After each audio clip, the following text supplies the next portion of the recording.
Hola, hola, hola. We are back live and free with another episode of The Exchange or El intercambio. El Intercambio. Romina, ¿cómo estás? Yeah, I'm doing pretty good. What about you? Can't complain. I think we talked about it last week, but I'm back in Arizona with family. So the background might look a little different, and we're here for the holidays. So excited to spend some time and hang out this week. But sounds like you had some family activities this last weekend as well, huh? Uh-huh. Yeah, it was the birthday party of my brother-in-law. And yeah, it was Hmm. nice.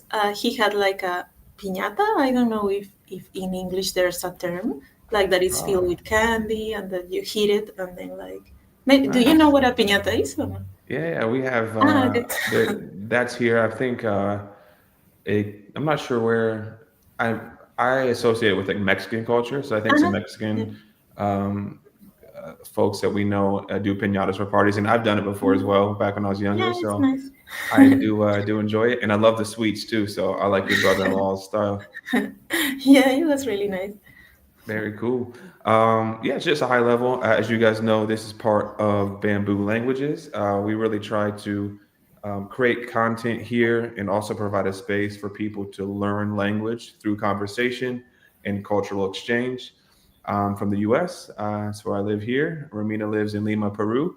So we have some cultural exchange going on today and in our other episodes. So we're excited you joined. Um, Always live and free.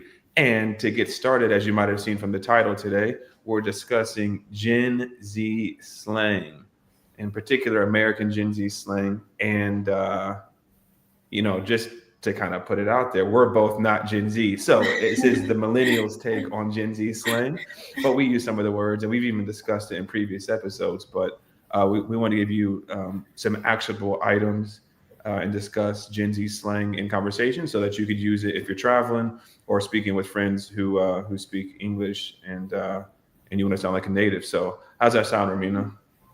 Yeah, sounds good. I'm excited to know more about the Gen Z slang. All right, cool, cool. Yeah, like I said, we use it, and again, this is our take on it. So the Gen Zs in the chat don't holler at us and say that we're not saying it correctly. Just a disclaimer. But first, we obviously know there's a word cringe. We've used it before in our previous episodes. I believe it's pauta, no, in Peru. Mhm. Yeah, the equivalent would be like que palta here in Peru to say that something is like very awkward.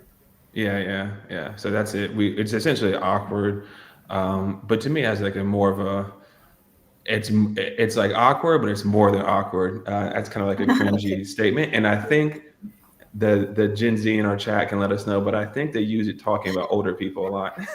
You say like, "Hey, this person's Ah. cringe," or "This older person's cringe," etc. Maybe even the millennials are cringe. I'm not sure, but that's how we use it, like in a sentence.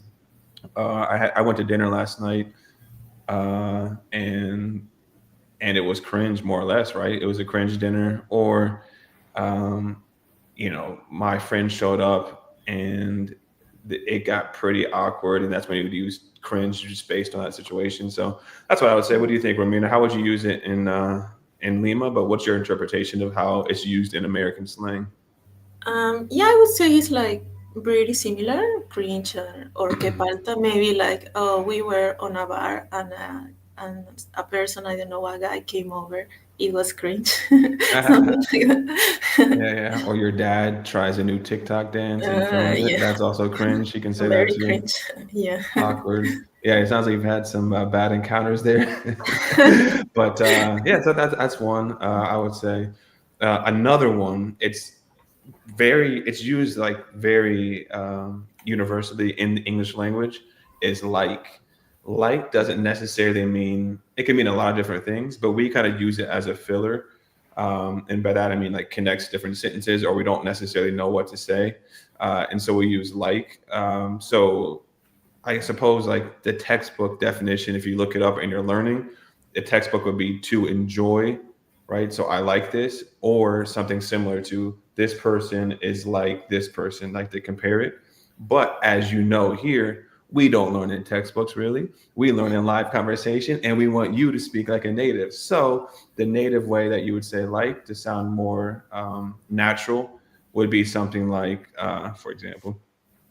I was like, no way, right? So it kind of talks about somebody, and you would reference a previous situation or previous conversation, and that's kind of how it would go. So, or an example would be if we're using a TikTok example. My dad was doing a TikTok dance. It was cringe, and I was like, "That's so embarrassing. You need to stop it." Right. So in that situation, it kind of says instead of saying "I told him," we said "I was like," right, to kind of use it there. Or if you would say, as another example, um, a filler example, like I said, to connect sentences. I don't use it like this, but some people do. You might have heard it. They say, "Hey, someone's telling me a story. Oh, my dad was doing this TikTok dance.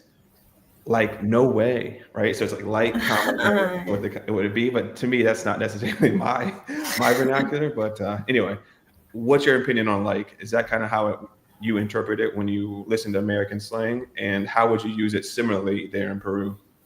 Mhm. Yeah, like you said, I feel like over there people use it like a lot. I hear it Mm-hmm. on television or everything, and it's like Mm-hmm. very frequently. Yeah, I would Mm-hmm. say like the equivalent here in Peru, it would be like tipo. Tipo is Mm-hmm. like our filler word that we say like a lot, What especially what's the word? and tipo. Tipo. Interesting. Uh-huh. I'm gonna use this in a sentence as well. It's pretty much mi papá hizo un TikTok y fue tipo muy cringe, muy palta. Ah, fue tipo. He was like more. Yeah, it kind of Uh-huh, like qualifies it a exactly little like bit. that. Exactly, exactly. Yeah, and Gen Mm-hmm. Z here uses a lot of this Uh word huh. as well. So yeah. Tipo. That's interesting. Uh-huh. Hmm, okay, I'm gonna have to use that. I didn't know that. I knew. Also, is there like Osea, for example? Mm-hmm. Like Osea, Yeah. it's like okay, or like you kind of Uh-huh. say, hey, we like for Thanksgiving, we like fried turkey, we like whatever, or we enjoy. We'll say Osea, we enjoy mac and cheese as well. Does that kind of work similar? You'd like do a list and say like that to kind of fill the word, or what do you think? I would say, yeah, we use Osea pretty frequently as well, but Osea is like to more to explain something. Mm-hmm. Maybe like in an example, um, palta es una jerga que utilizamos para situaciones incómodas, o Mm-hmm. sea, tipo, Uh, algo así, o sea, or like you compare it to the situation. So it's to describe a situation very uncomfortable, or and use mhm, another example to describe it, kind of, or and more or less. uh-huh, yeah, yeah, pretty much like that. Nice. All right. Cool. Yeah. So tipo, I'm gonna use that one. Is that used in other countries as well, or only Peru? No, I think it's like pretty universal all over like South America and Latin America. Yeah, Uh we huh. use it a lot. Yeah. Interesting. Okay, cool, cool. I'm gonna use it next time I am in a conversation. Also, there's another one to fill that's similar to like, um, is it like este? I've heard that before. Like este, they kind of like pause. Mm-hmm. Do Yeah, you is that the yeah. same or no? I would say este. It's like let's say you're presenting a topic and maybe to feel awkward silence, Mm-hmm. you are like thinking you're gonna think what you're saying. You will be like este. Uh, just something like that. Gotcha. I don't know if there's an equivalent in English.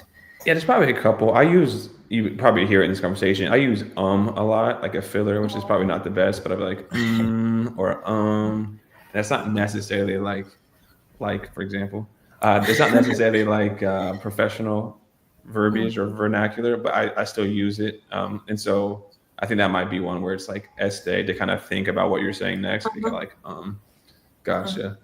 That makes sense. And then also, so we have cringe, which we've already learned is K-pop, the improving Mhm. slang. We have tipo as well, which is kind of like Like. a like. Can you use that in Mhm. one more, just so I could try to apply it? How would you use it in another sentence? Tipo. Mm, A ver, ok. El pantalón era muy bonito. Tipo, está súper de moda. Ah, like super fashionable or something. Like the pant was really nice. Uh-huh. Like it's really fashionable. It's really trending. Uh-huh. Interesting. Okay, cool, cool. I'll do that. And then also, have you heard this last one is like like Gen Z Hall of Fame, in my opinion. Like I always hear this. What are you familiar with the term no cap? I've heard it before, like on social media. Yeah, yeah. I feel like that. It started off like a while ago, but it got kind of like when social media got kind of famous, kind of big. But do you know what it means? Um, Not that much. Like maybe I get it by context, but I didn't really understand it that much. Yeah, yeah. So it would technically translate for those learning English to like no cap. Cap is like a hat, or it's like a bottle cap. So let me see if we could Mm, like a bottle cap, like one of these here. uh-huh. So that's what cap is usually. No cap would mean we don't have a bottle cap or we don't have our hat on. But in this situation, it kind of translates to I'm telling the truth or I'm not lying, essentially. So in the situation, I would tell you, hey, I'm in Lima, Peru last year. You say, or you be like, no way, you weren't there. I didn't see you. I said, no cap, I was there. Like, so I'm not lying. Like it's true. Again, I don't use that one a lot, and the Zoomers might get on me. The Zoomers, aka Gen Z, but I hear that one a lot on social media, and definitely the younger generation. So interesting that Mm, you've seen it as well. Do you have something in Peru that's similar to like I'm telling the truth, or like honestly, this is what I'm doing? mm, Maybe like um, it doesn't translate very well, but we say like don't bother. Like Mm-hmm. you're saying something like, for example, oh, you came to Peru, and I would be like, no molestes. Like really? Like the Oh, translation really? is weird because it translates to don't bother, but it would be the Interesting. equivalent to no cap. Interesting. So it's like it doesn't translate literally. So it says, "Hey, like, don't bother," but it really means like, "Oh, really? Like, no way! Uh-huh. I didn't Like know no that. I didn't way. believe it." Yeah, No, exactly well, like that. that's interesting. Is that in Uh-huh. Peru? Obviously, in other countries as well, or is it kind of unique to Peruvian slang? No, I would say it's more like unique to Peruvian slang. No molestes. All right, Uh-huh. tipo. Actually, I don't know if I should say tipo. By the way, I feel like that is a younger generation thing. Should I say that, or is it No, no, used no. like a lot? Yeah, yeah, like everybody uses it. Okay, cool, cool. All right, that sounds good. So just to recap, because we'd like to do a little recap of grammar so that you could keep it top of mind for yourselves and obviously apply it. We have cringe, no palta, or palta, right? ¿Qué falta? Que palta, excuse me, in Spanish. We have like, which we said tipo in Peru, more or less, in other countries. We also had osea to kind of do a filler and kind of talk about like in the English sense.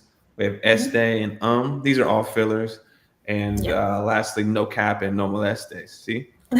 Yeah, Now we're exactly talking. like So if you had a couple of fillers, you can talk to somebody, say like pretty easily, and it would sound natural. Or you could use some of these other situations. What I will say is a lot of it I would not force into a situation because that would be cringe. You don't want to say something that's very awkward I, and people not use it correctly, but mhm, start practicing with it. Maybe join one of our conversation groups as a reminder. We have two tonight. We have 5 people showing up for the first one, and we have 9 for the second. 2 spots left total. Let me know if you're interested. Put it in the comments, and I can share the link. But we have an exchange group for English and Spanish tonight. If you want to practice it in live conversation with a safe space and get feedback from a native speaker, come hang out with us. So let us know.